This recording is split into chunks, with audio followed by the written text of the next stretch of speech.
好，其实现在在整个国际间的情势，大家都在看啊，原因是因为有2场战事正在发生当中。目前以巴是很多人最关心的，原因是因为你看到这个死伤数字已经破万了，那大家就要问，美国不做什么吗？好，美国拜登说话了，他现在呢是跟纳塔尼亚胡通话，讨论暂时停火的可能性。只是 pause， 只是暂时停火而已哦。结果纳塔尼亚胡怎么说？他说了，说现在啊，他不愿意之外，加沙的安全，他认为以色列应该要无限期的全面负责。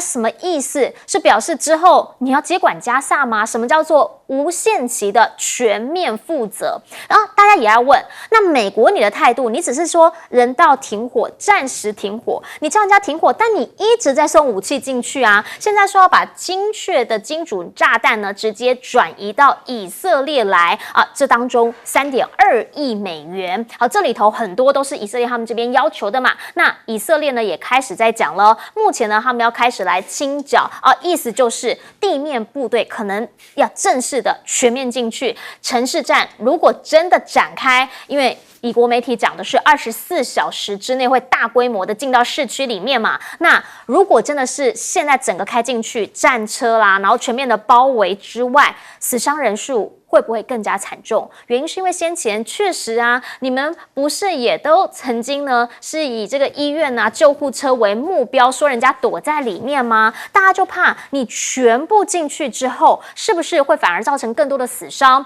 以色列这边呢，则是公布画面说我们会这么做有原因的。我们先来看看当时的这个画面，他们说啦，说你看看外面看起来像是医院啊，可是这不是医院，甚至呢，他圈起来说，你看看这边就是哈马斯的地道入口，还说这些画面就足以证实我们去做这一些的袭击行动是正确的啊。可是问题是，大家看到的是死伤数字，但您来看到的是目前死亡人数破万之外，联合国直接说了，加萨走廊简直成了儿童墓地。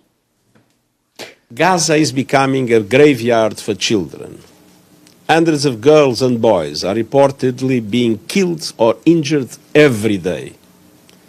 More journalists have reportedly been killed over a 4-week period than in any conflict in at least 3 decades. 好，这个数字提供给您半岛电视台的统计，每1个小时哦，现在在加萨这边是会遇到42枚的飞弹的袭击之外呢，还会有12栋建筑被毁，有15个人死亡，有6个儿童被谋杀。这是现在的每1个小时在加沙正在发生的事情。而你所看到的数字是地面部队进去之前，大家就问，那地面部队进去之后呢，又会是怎么样的一个惨重？所以各国都开始有动作了。南非现在召回了以色列大使，也谴责说你现在所做的行为基本上就是种族屠杀。好，在他之前还包括了谁？包括哥伦比亚，包括智利这边，其实都有过一些外交的形式上面的一些举措。好，约旦也有这一些的做法，土耳其更明确了，原因是因为这一回布林肯来到了土耳其，结果你看看他当时抵达的时候的画面啊，就是直接呢天色昏暗，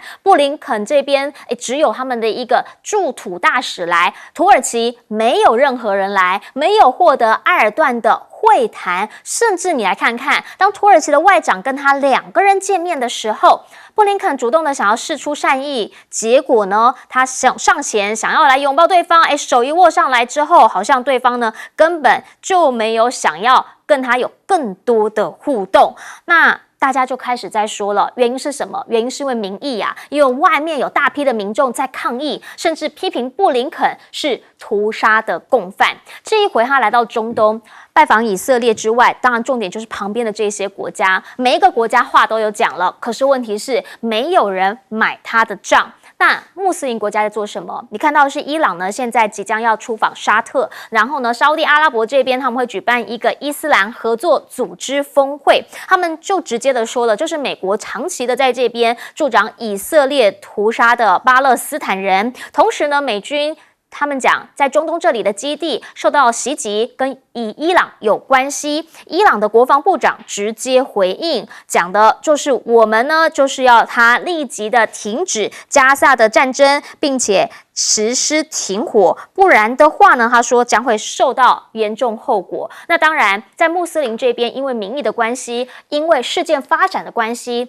开始有一些的舆论出来，也迫使当局做出一些改变。但请教帅将军，目前所看到死伤数字都是在地面战争进去之前。现在拜登已经讲了，他不希望战事再严重下去，至少先停火。纳塔尼亚胡直接拒绝。其实以色列这种讲法根本不配称在地面战争。他的正规军并没有跟哈马斯的部队正面交火，他全是靠空军拼命的炸，炮兵的炸。他要把所有的他可能看到的出口都堵死，甚至于不惜打死那么多老百姓，只为了堵医院那几个出口吗？但是500公里的地道有多少出口呢？你不可胜数嘛。所以他这个你看，他的装甲兵去又出来，去又出来，为什么？他感觉到不安全嘛。所以这个城镇作战并没有正面的像传统的那个城镇作战，地面上在接战，他完全是说，因为以色列的优势是空中攻击，它不会受伤。对，他的炮兵轰击，他炮兵不会受伤。他的装甲兵进进出出也不会找到人家的埋伏的这个地雷区。那你真的是要清除哈马斯的话，你就必须你的正规军进入坑道来拼命的嘛。但是这个对于以色列没有优势，所以站在以色列的军事家来讲，他当然不会设计部队下去坑道跟你去搏杀。所以美国为什么要给他精准炸弹？因为只有精准炸弹能够破坏地下几十公尺的工事嘛。但是问题是500多公里长，哈马斯在里面是游动的。对，你的情报也不能掌握到说他那某一个地方能够聚集多少人，所以这个仗啊，他有的打。因为我没看到真正的城镇作战开始啊，讲了那么多天，他的装甲兵进入城市的外围，而且是把每一个出口轰掉了，他不受到威胁的时候，他进去一下，他并没有突入啊。照理讲，你30万的部队打一个城市是很容易突进去啊，是没有。所以讲起来，我讲你根本不够资格讲在进行地面作战，因为哈马斯给你打的是要地下作战。到现在以色列没有面临真的问题了，他只有用那个钻地的炸弹，但是你要用多少呢？美国只给你3亿多，你还能打多久呢？至于哈马斯能撑多久，就看哈马斯的战斗意志有多强。你像越共就给你搞4年，哈马斯能多少我们不知道。就是说，但是以他今天屠杀老百姓，屠杀这么多4000多个儿童，你要是哈马斯的老百姓，你会怎么想？所以你看，以色列的算盘打得很精啊。任何像这种恐怖组织、游击部队，他没有人民的支持，他很难生存的。他说一定要叫加沙走廊所有老百姓撤出去，清空。那剩下你就是游击队，你得不到情报的来源，可能得不到物资的来源，可能得不到投效哈马斯的有生战力。所以他第一个先逼你走，逼你走啊，你又好人又不做到底。你把人道走廊开开，以色列应该提供车辆、饮食、饮水，让你安全通过吧？没有，所以今天让人家全世界中东所有国家引起愤慨，就是说你完全违反战争罪，对，打死几千个无辜老百姓，只换到1-2个哈马斯的军官，天下有这种打法的吗？所以这种东西就代表纳坦雅胡是非常狠的一个人。他所以讲说要无限制的控制。那就是占领嘛，把哈马斯清除掉，自己扶植一个傀儡政府，或者干脆把你们通通赶到西奈半岛。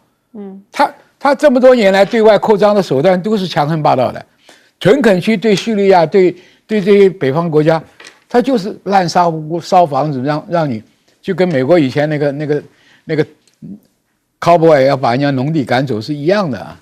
所以美国才刚认同这种行为，他老祖宗就干这种事啊。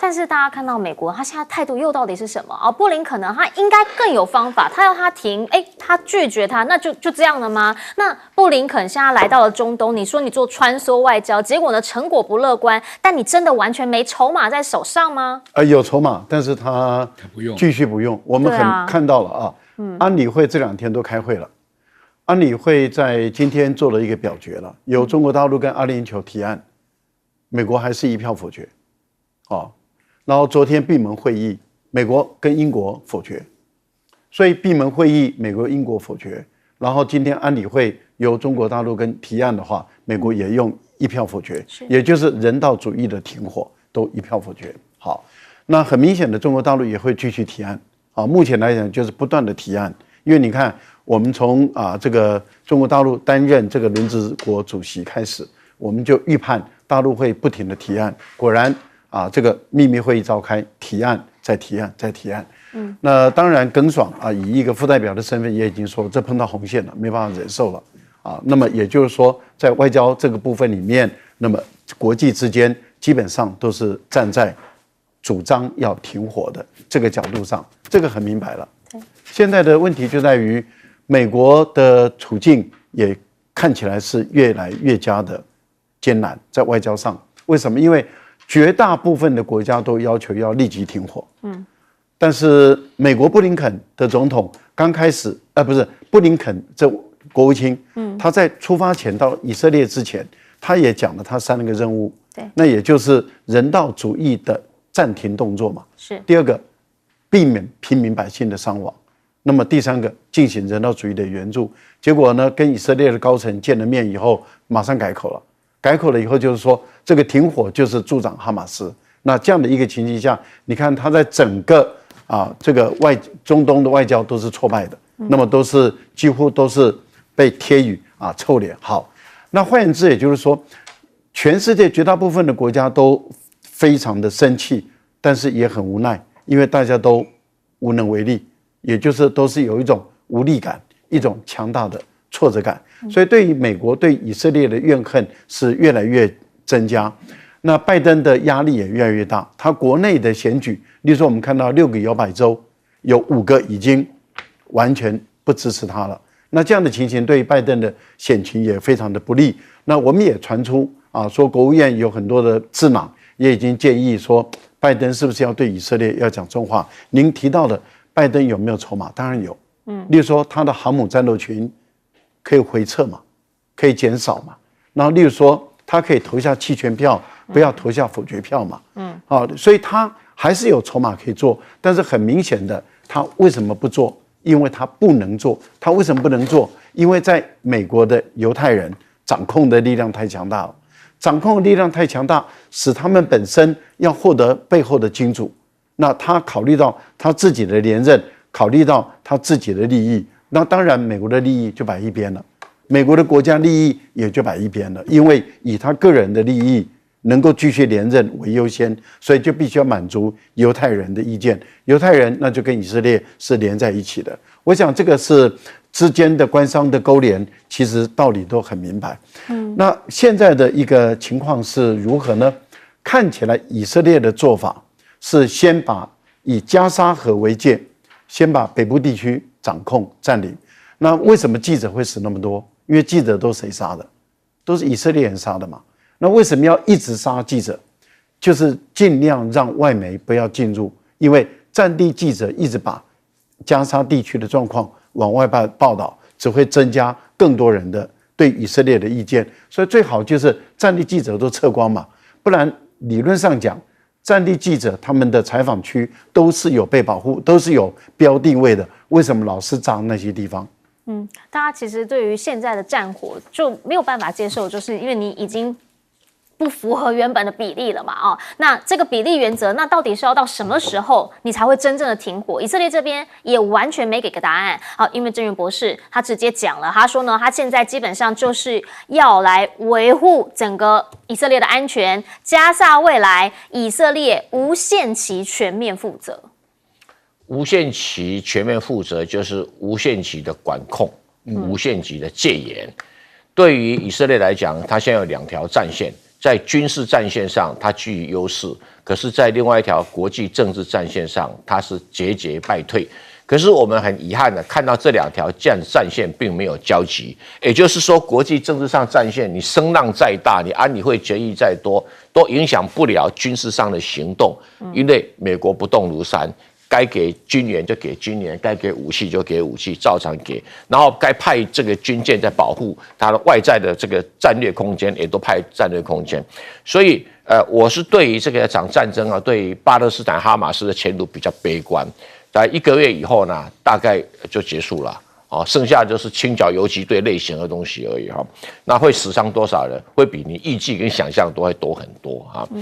那为什么在国际上没办法形成呢？因为国际上这个时候对以色列的压力比俄罗斯当时打俄乌战争小太多了。我随便举一个例子，好，大家别生气。进博会的以色列有没有参加？有啊。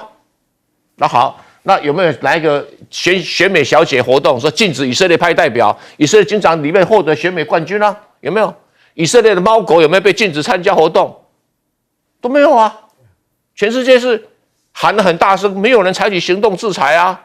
那召回大使能干什么？做一张机票而已啊，对不对？关大使馆又怎么样？断交又怎么样？小国断交啊，有没有几个大国？没有啊。换句话说，声浪很大，但是没有人行动。有没有人说来我们派武力？包括土耳其，照道理坦白讲，伊朗要帮哈马斯，我不乐观，因为两个派系不同嘛，斗了老半天嘛。但是全中东最大的这个逊尼派的国家是谁？土耳其啊，这个巴勒斯坦是以前土耳其的殖民地啊。土耳其说闭上关，埃尔丹讲了很多大话，那结果呢？有没有说，哎呀，我对以色列怎么样啊？都是用外交动作。那所以国际战线没有办法影响到军事上的，不像说很多人挺乌克兰的时候，是国际政治战线呢、能够外溢到军事上面来啊！哇，这什么捐款踊跃啦，然后这个不让俄罗斯的富豪财产被没收，以色列富豪哪一个财产被没收？没有啊。纳坦雅胡在美国很多财产没收了没有？在欧洲很多财产，我坦白跟你讲，有人没收吗？没有啊。在瑞士很多财产有人没收吗？没有啊。所以大家都在演一场戏而已了。但是呢，这场战事很多人是希望尽快的来告一个段落，原因是因为死伤数字真的是太惨了。但是呢，刚刚我们也讲到了土耳其在这一次大家就看到他一些态度了因为土耳其基本上如果对他有了解都知道他是北约成员国嘛，跟美国也算是长期在安全上面有合作，包括呢先前本来要买 F-35，后来不是很开心，没关系改买 F-16，那包括呢先前他们其实也是有美军基地的，那现在跟美国也有很多军务上面的一个合作，可是你看看这一回在以色列的事情上面呢，他说不见就不见。那他自己选举的时候，埃尔顿还曾经指控说你 CIA 企图想要来颠覆我的政权，好像呢他对美国这一边他其实有办法在游走在欧洲啊，或是欧美势力跟亚洲这一边的势力之间，他能够做到一个中立，因为你看他跟普丁也可以讲得上话，对吧？这样子的一个国家，大家开始在讲了。是不是基本上就是未来在两强权之间能够游走在中间的一个方法？能够在位那么久，不是没有外交手段的，对吧？那像欧洲、澳洲，大家开始在思考，它是不是也开始在两方之间夹缝求生存？原因是因为呢，睽违7年，终于啦，艾班尼斯喊了好久可以去中国，习近平跟他会见，也说呢，两国正走在正确的道路上头。那中澳关系有好转的迹象，因为呢已经消除了双边的贸易障碍、部分障碍，大家就开始在思考，其实他去中国之前，他是先去了美国好吗？他先去了 DC， 可是去了那一趟，有人是这么评断，说他空手而归。这一回到了美国呢，因为他也参加了进博会嘛，收获满满，所以呢，拜登就直接跟他讲啦，哎呀，小心哦，跟中方打交道是有风险的。口头上当然防务上头，美方支持，因为是 AUKUS。可是问题是，比如说潜舰议题啦，比如说真正的安全议题，到底有没有具体的推动呢？美国现在比较具体有啦，看到他去了中方之后，马上派了一个高级代表团，说呢要来访问澳洲，要跟他在推进 AUKUS 的合作。但是真的会有实质的进展吗？实质进展在哪里？在进博会里面。那您来看到的是呢，在进博会的人数翻倍了。现在环蛇报道是说，这个是叫中国机遇啦。那对于澳洲来讲，应该是个机遇，没错啊。原因是因为他们来参加的企业呢，创历史新高啊。同时什么，在双方的关系确实有长足的一个进展跟发展。美国这一次他们自己也来参展啊，他们就说了，其实呢，基本上中国是美国出口的最大目的地，也希望可以好好的掌握这个贸易伙伴。你看看第一天，他们的企业就签了3亿美元，做生意有钱赚。钱就不分任何的党派立场，不分任何的国家，大家都是需要吃饭的嘛。那您来看看日本先前跟中方这边当然有很多的关系上头，跟着美国老大哥走，包括他们自己开放的这个核废的问题都还没有解决，但是他们也要参加进博会啊，350家的日本企业通通都来，还是外企规模里头最大的。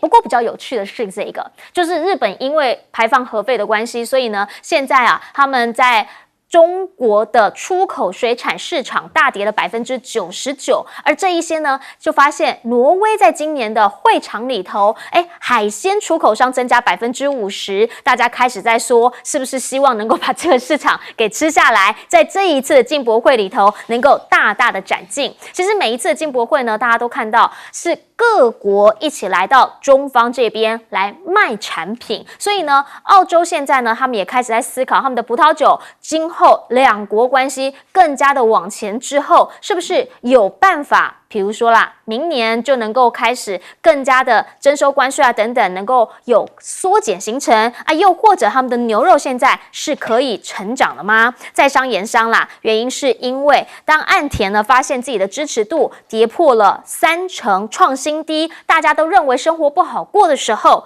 当然他也是需要好好的来推自己一把，来让自己的民间有所感受，你有在做事情。回过头请教赖老师怎么样来看现在想要在强权生存，有人就说像土耳其这个例子其实就蛮值得研究。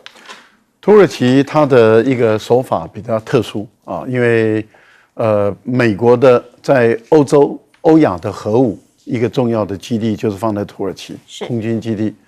那土耳其也曾经跟美国关系很紧张的时候，美国想把核武拿走，土耳其不准美国把核武拿走，就控制了这个机场，但是并没有把这个美国的核武抢走，而是控制住不让美国可以移动。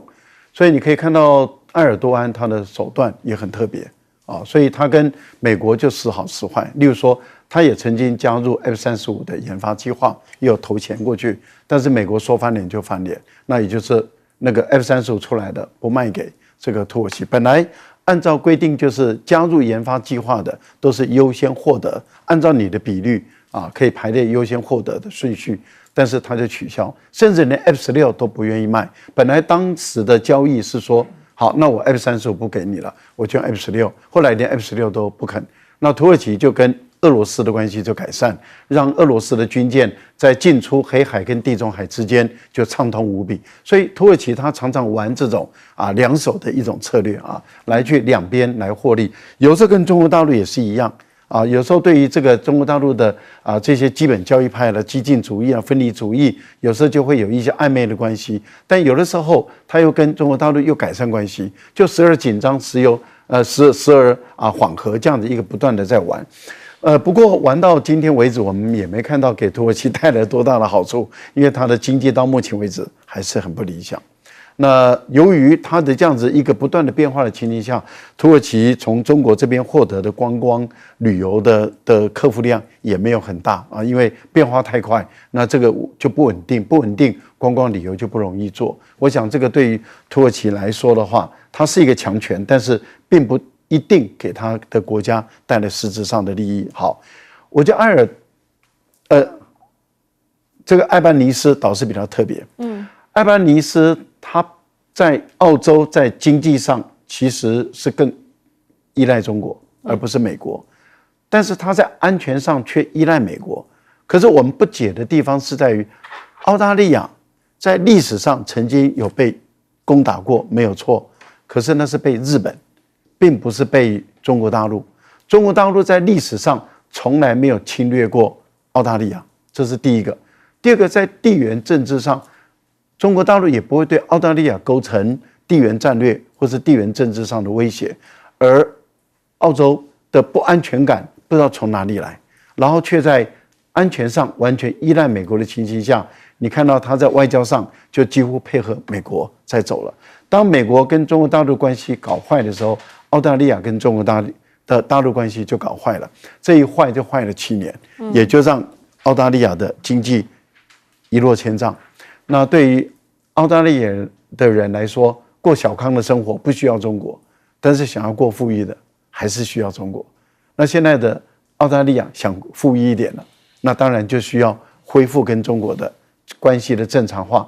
可是他要恢复跟中国大陆关系正常化，他还是要考虑美国的感受。你看，他就是两强之间在拿捏。这一次艾巴尼斯经得起考验，是因为他去大陆之前先到美国去。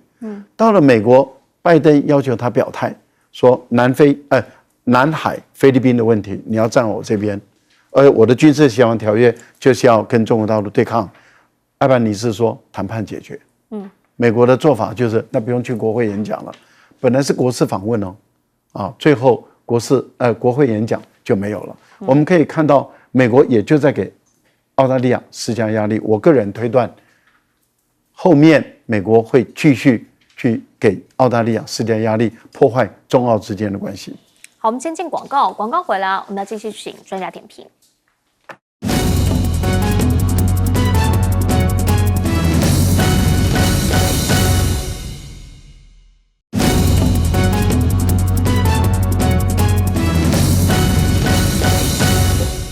好，我们刚讲到了中澳关系哈，这一回艾班尼斯见到了习近平，也邀请习近平来澳洲访问。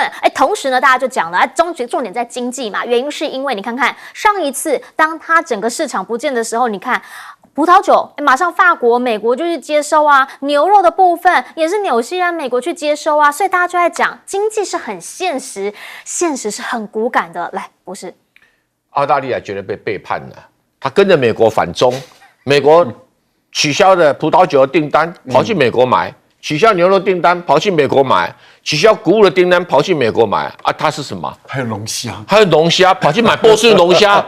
对啊，刚好美国都有。他帮美国抗中反中，搞个老半天，美国抄他后腿。这什么局面了？如果你是澳大利亚的老百姓，你简直实在是揪心呐，怎么会有这种兄弟啊？对不对？哈，背后插刀。中国大陆现在很成功一件事情啊，就是要把世界工厂变成世界市场，既是工厂也是市场。工厂往外扩张外销，然后市场增加进口跟内销，让全世界的供应链跟中国紧紧的绑在一起。这个总体战略呢，不只是一带一路，是好多带好多路都要去扩展，这样会使得美国想要封锁中国大陆的所有的计谋都会失效。这是习近平最重要的战略。美国不要脱钩锻炼吗？他只能最后找到一个小小的晶片来锻炼。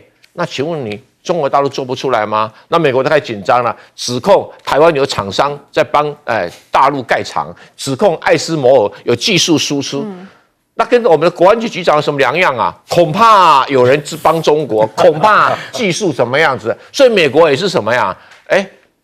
杯弓蛇影啊。那这中国大陆制造效果就很成功啦。你看，所有的日本企业不是跟中国搞得不太好吗？进博会它来的最多，但是有个地方来的最少。台湾去的进博会厂商减少了80%，只剩下20%。所以台湾是不想赚中国大陆的钱，台湾都有义气啊。就是两国互不隶属，钱钞票互不隶属，我们就是不赚大陆的钱，怎么样？有骨气吧？现在蔡英文还领导台湾往这条路上走，我们是背道而驰。可是美国人又不买我们台湾的东西啊，所以现在怎么办？美国不买台湾的石斑鱼啊，不买台湾的农产品啊，不买台湾的水果啊，那现在怎么办呢？啊，就叫我们台湾的军人自己吃，所以我们台湾的市场是变成自己的市场，眼看着中国大陆市场变成全世界的市场，那到底谁会赢谁会输，一看就知道。好，我们等等广告回来，邀请帅将军来帮我们做最后的总结。好。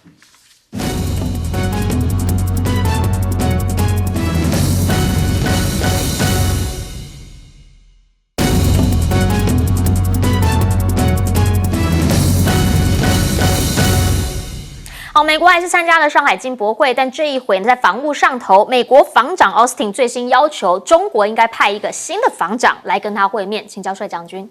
因为美国在大国博弈里面，他就讲究一个什么东西都要在他的管控之内，进进退退。譬如说科技战，他有利的时候就拼命压；经济作战不行的时候又放松一部分。但是唯独一样东西，军事作战不能冒险。所以他希望你有一个防长，一个稳定的跟他来沟通，产生热线。因为战争一旦打起来，就是丛林法则。各位要听到啊，这个法则是非常残忍的，谁的拳头大，谁的胳膊粗，非把你干倒为止。像以色列这个例子就是这样。所以那个美国军事一去，以色列本来军力就强，他这个时候不管你全世界谁谴责他，召回大使他都不理，因为战争一开打就不容易收手。所以美国为什么急着要大陆的防长出来？我上次在你们节目也讲过，大陆的防长不太容易产生。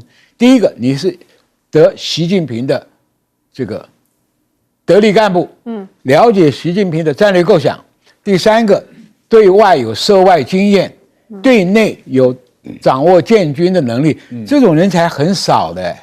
所以你说中国大陆会不会为你美国的要求匆匆忙忙产生一个防长？我觉得代理的防长很可能出现，对不对？所以也不能说你要我了，我就生一个，将来不是那么容易罢免的了。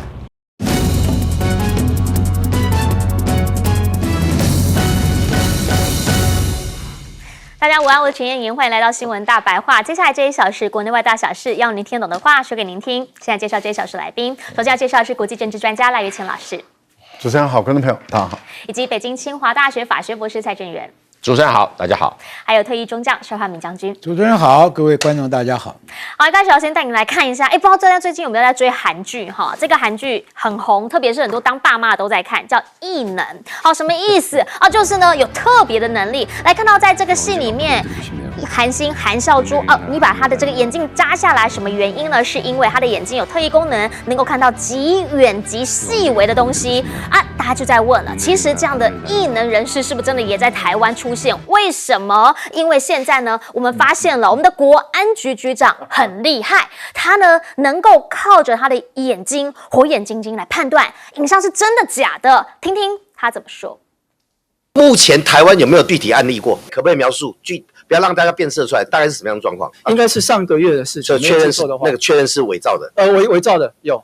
那另外郑文灿副院长那个影片，我看他们光媒体把他那个颜色弄淡，就看得出来那个脸跟他不一样哈。这个是什么形态？这是另外一种比较粗糙的形态，比较容易辨认，这是比较容易的。对，还好粗糙，否则那个脸叠上去的话对，如果你们花几个小时去澄清的话 ，A 告 D 西干呢？对，而且这个风险无关蓝绿。我们在场每一位公众人物、政治人物都有可能有这个风险。好，我们的国安局长蔡明彦呢，在回应立委王定宇的回答的时候，他直接的讲了，说他判断这个副院长郑文灿那个影片手法非常粗糙，容易辨认，那个就不是我们的副院长。那我们就想问到目前为止，好像这个相关的检调单位都还没有给我们回应。其实以后是不是我们直接请国安局长来帮忙就好了？因为你看，我们的影像鉴识实验室查这么多天了，还没有直接的回应，我们局长看一下就知道可以是真的还是假的。那是不是以后都请局长帮忙？相关的单位好像也不需要了。其实这件事情大家就开始想问了，就是到目前为止，到底我们的这个国安局是在做什么事情？其实呢，最近如果你有看一下我们的局长最近在谈话，很多都是在锁定对岸，好像想要介入我们，包括了什么？包括他讲了，这次的选举中共有介入，名嘴、民调、赌盘都是重点。他说他们有在注意金流的流向，还说呢，有些人呢是在对岸设有公司，这些有断点的，他不便透露太多。但是他说，对岸有透过地下汇兑、地下赌盘影响我们的选举，他们有专案来处理。大家开始在问，选举年到了，是不是王立强还记得吗？现在王立强人又在哪里呢？这个事情非常多，但是这个事情，这个影响到选举的结果的话，那谁又该来负责？再要来看到的是呢，现在国安局这边大家也在问了，因为他直接喊话国安局啊，如果我真的在对岸当干部的话，你能不能给我一个证据，一枪毙命？他是现在说被民众党要提名不分区的徐春英。好，柯文哲呢现在在校园演讲的时候很激动，直接的讲说，你们怎么不先去查你们赵天麟啊？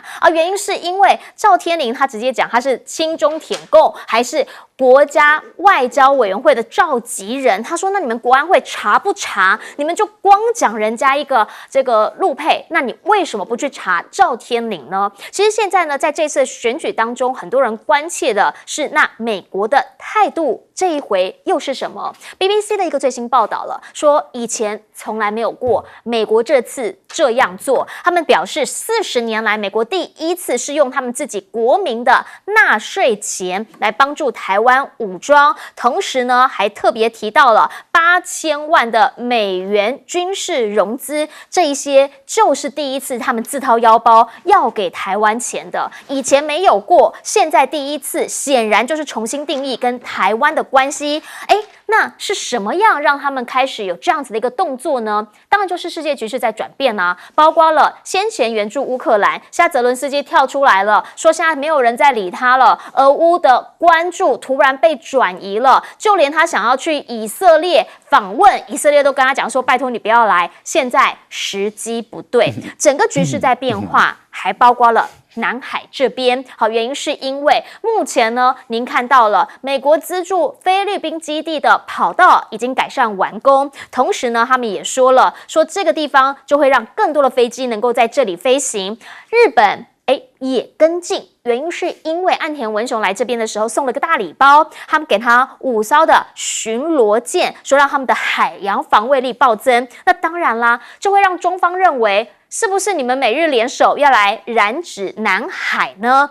再加上小马可是，现在大家就开始在问，年初的时候，1月1号，第一个去访问中方的就是小马可是啊。可是现在怎么又让美国来改建基地跑道，又让日本呢来送他们大礼包？那到底现在他为什么态度会转变？一个说法说，是不是跟他的爸爸在美国可能还有100亿美元等待解冻这么一件事情，小把柄被抓住了有关系？非常多的想象，而这一些呢，其实回过头来，大家来看美中关系会影响到美中台的情势。那请教郑源委员，原因是因为每一次呢，在讲到国安需求的时候，讲的都是对岸怎么样介入我们，结果我们现在国安局长超厉害，火眼金睛，他靠眼睛就知道那个是不是郑文灿。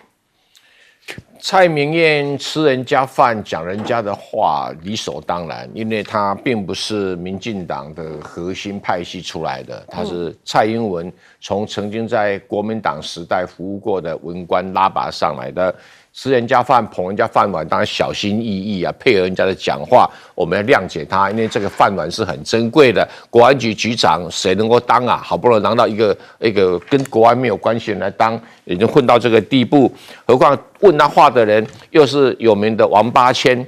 王八千问他话，他当然配合王八千用啊，因为王八千最担心的时候，哪一天他的影片会被这样变造上去。那对于这个郑文灿的影片，那你国安局局长你说是伪造，你就告诉我们几个问题。第一个，到底伪造的这个场景是郑文灿的脸，还是说他旁边根本没有个女生，那个女生是就加到这影片的？第一个问题很简单嘛，加的是什么？是不是？对，第二个是2个距离很远，你影片故意把它伪造的距离很近啊。我们假设都有可能，你给我们一个技术上的原因嘛？不是啊，你说恐怕是伪造的，恐你的头啦！恐怕什么东西？恐怕情报局说恐怕中共介入台湾大选，恐怕地下会对，恐怕哇，这一恐3000里，什么都可以怕的嘛，所以国安局是要让台湾内部安定，还是让台湾恐慌的啊？你拿的并不是民进党的薪水哦，你拿的是我们大家辛苦缴税、纳税人缴税，你最好想清楚哈。这个柯文哲当然会生气的，民进党为了转移赵天麟的事件，所以特别拿一个陆配这个徐春英啊，已经来到台湾，嫁到台湾30年，而且生儿育女，小孩都已经20几岁了，一个为这个陆配他服务的一个徐春英啊，来打压，质疑他是不是共产党员啊，质疑他什么啊，觉得没有毫无证据啊，连行政院长陈建仁都讲那些让人家不堪入目的一些看起来好像是有点智障的谈话内容。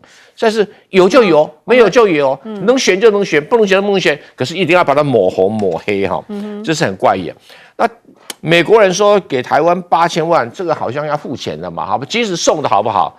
不要忘记，台湾跟美国买的140亿美元以上的武器，141亿美元，你给了8000万，就表示说我们的餐厅里面，我们点了一客菜1000块钱的菜，然后老板说：“来了，我给你个5块钱的什么，5块钱的小菜，就这个比例而已啊，是有什么好高兴的呢？当然还是要谢谢啊，有一个1000块买了1000块的，以后有个5块钱的小菜，不够啥，多一点。你再弄看看什么叫融资哦，要还的、啊。那你以为美国什么时候让你不还小菜还要端回去不成，还算账不成？小费收回。知道，所以我是觉得谢谢啦，哈，总比没有好啦。但是就是也不必哈，好像说什么大恩大德，他谈不上哈。泽兰斯基当然会担心啦，因为他现在都是靠美国、欧洲给钱啊，那整个战争市场就僵住了，因为整个这个卢甘斯克哈的克里米亚，乌克兰拿不回去了。那拿不回去了，他没有办法跟组织们交代啊，跟金主交代，我打成这么烂，那打成这么烂，而且整个战火越来越小，然后这个整个俄罗斯动不动就弄你一下，他现在也很烦呐、啊。那台湾的乌克兰啦啦队也不见了、啊，哦，连照道理台湾要去挺巴勒斯坦的，连巴勒斯坦的队伍也没有了，所以我是觉得现在知道美国弄菲律宾，搞不出名堂的啦。是，然后请教一下我们帅将军哦，你怎么样来看啊？原因是 BBC 直接讲了，说我们40年来第一次看到美国，我们台湾跟他们还不是真正正式承认的地区，但是呢，他自掏腰包用美国人的税金给我们钱，40年来第一次。你相信吗？我参加军售也不是1年了，那为什么不是叫军援呢？对不对？它叫融资呢？你出不出钱没关系，我从银行里面先弄一笔。各位啊，融资它美国唯一的风险是台湾被中共拿掉了，那这个融资就没有办法还了。融资是要还的。第二个，台湾沦陷了，他也不在乎啊。你看看俄罗斯乌克兰战争，他没收俄罗斯的银行的钱多少？台湾美债有多少钱？台商在美国的这个资金有多少钱？你国家亡了，他就顺手全部没收了嘛，还有赚呢。这种就是出张嘴让台湾去送死去打仗，武器不够给你武器，然后他才不怕没有回本呢。我跟你讲嘛，融资吧，对不对？那就是花最小的代价，让台湾跟日本去围困中国，去骚扰中国，去消耗中国。但是台湾消耗不了，他知道你消耗不了，武器不够，他融资给你，哪有什么好心呢？这个融资，假定台湾能够存活下来，这笔钱还是要还的。哪有天下掉下来白吃的午餐？我从来没见过啊！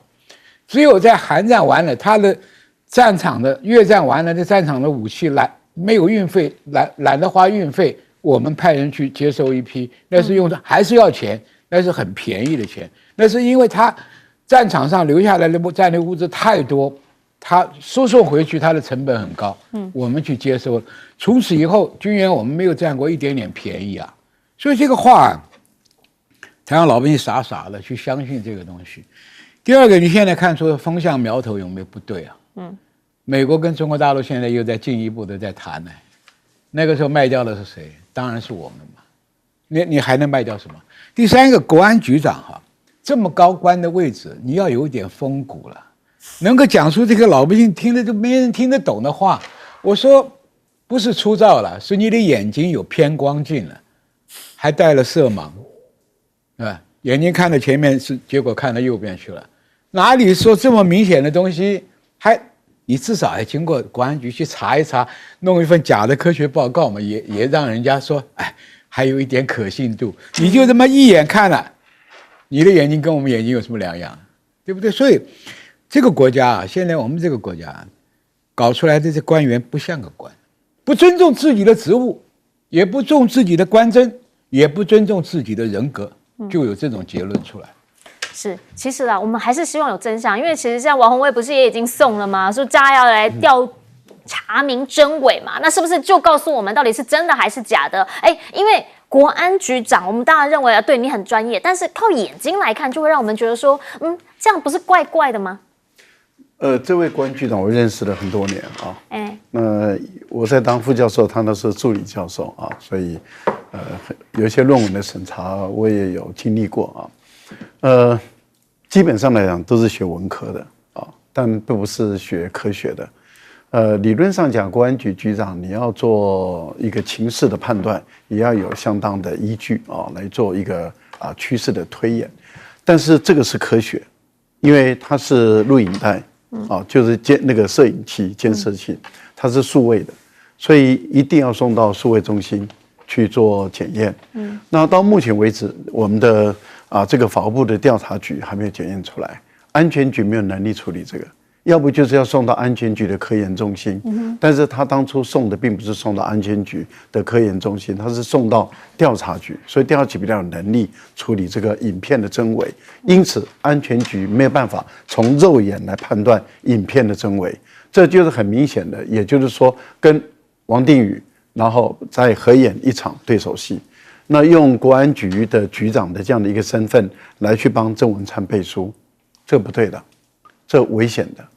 这不应该的，因为如果说未来这个法务部的调查局检测出来的结果，影片没有伪造，它果然就是郑文灿，那该怎么办？在这个时候，那国安局局长是不是应该要辞职，以示负责？我觉得把自己在这个部分里面赌上自己的乌纱帽，不值得，也不应该。那我们再强调。调查局的结果还没有出来，等到它出来，我们再来说话。那我觉得民进党最近一直在炒作这个徐春英的事情我看柯文哲有点火大了，有点动怒了那一直炒作许春英，基本上来讲是对于外配、对于陆配的一个不友善、一个歧视性的行为。这个是很不应该的因为既然成为我们中华民国的国民，都应该是在法律上平等相待，一视同仁。所以用歧视性的行为，只因为它的来源说它是来自于大陆或是来自于哪里，然后就不信任他、怀疑他，我觉得这样的一个做法是非常恶质、非常不应该的。